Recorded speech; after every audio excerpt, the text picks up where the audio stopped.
Welcome back to The Explainer.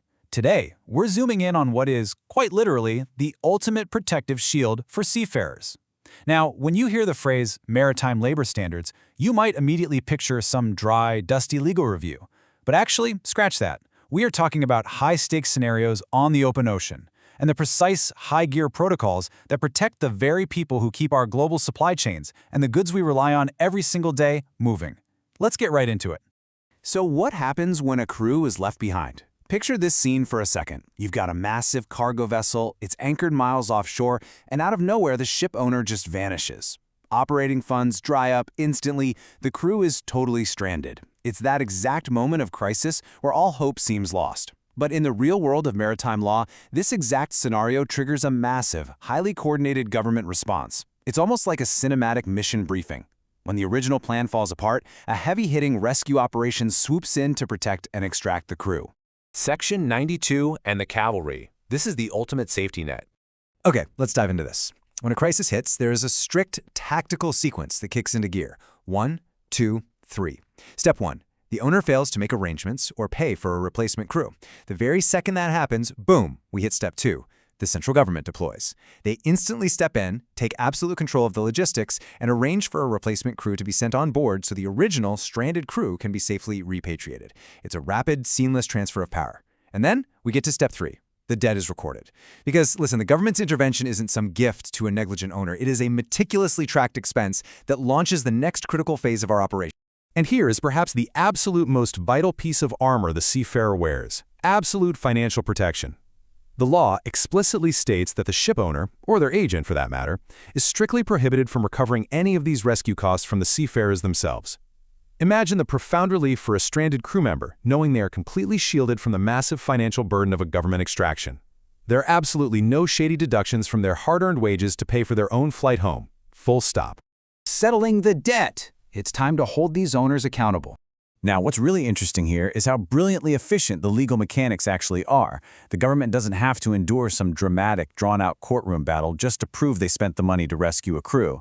The law dictates that producing an account of the expenses serves as prima facie evidence. That means the government's receipts and proof of payment instantly serve as legally accepted proof that the expenses were legitimately incurred under the Act. This massive debt can then be swiftly recovered by an authorized officer in the exact same streamlined manner that unpaid wages are recovered under Section 86 rules. But the legal streamlining doesn't stop with just the receipts. If there is ever any legal proceeding to recover these costs, the central government or an authorized officer can issue a specific certificate naming a seafarer as abandoned.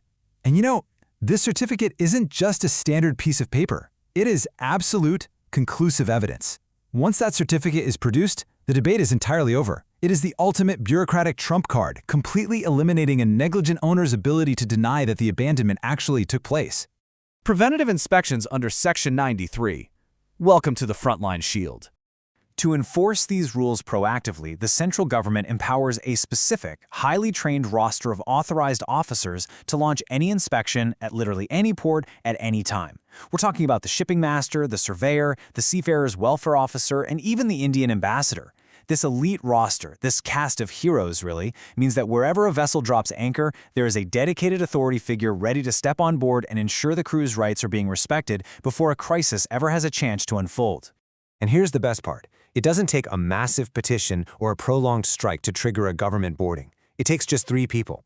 The law states that if the ship's master requests it, or if a mere 3 or more seafarers request it on an Indian vessel, these authorized officers must enter and inspect.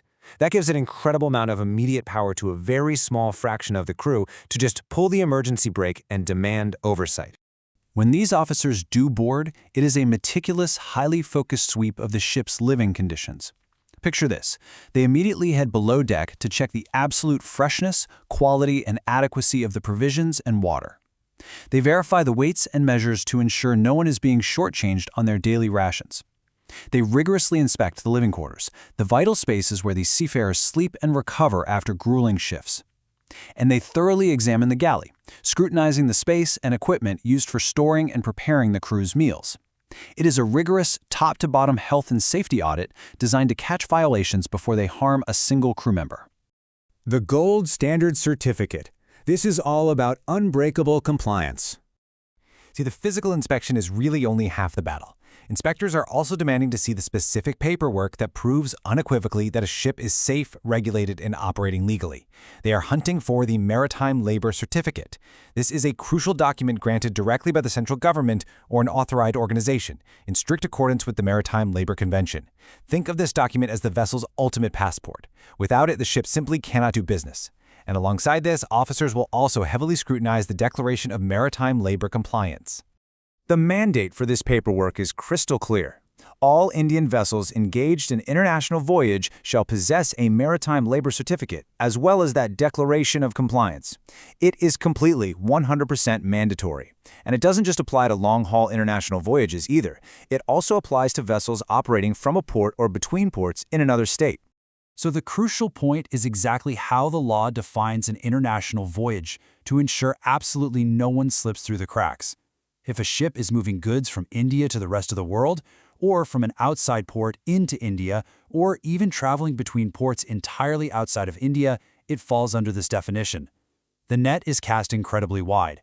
If you are operating across borders and handling the logistics of global trade, you must hold this gold standard certification, unless you're explicitly exempted by the central government.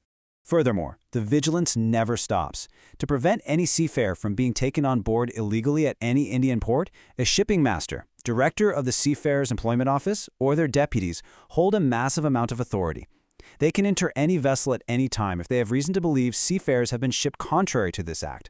They literally have the authority to muster the crew, lining everyone up, and personally examine the seafarers employed on board. It is a constant, vigilant shield against exploitation, ensuring that every person working on that ship has a legal contract and full protections. And this brilliantly illustrates the night and day difference we've been talking about.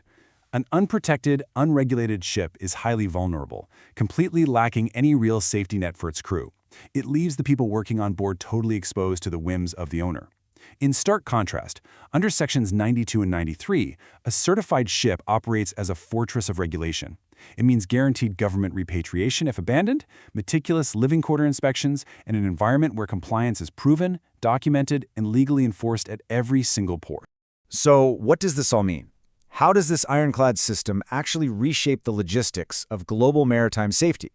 Well, when you view these standards not just as dry laws, but as a sleek, highly precise rescue and defense protocol, you realize the sheer scale of protection the government provides to seafarers. The safety of the very people bringing us the food, fuel, and products we use every single day relies on this brilliant, self-enforcing system. It guarantees security in some of the most isolated workplaces on Earth. Thank you so much for joining me to explore this incredible framework today. I highly encourage you to keep questioning and learning about the invisible systems that literally keep our world afloat.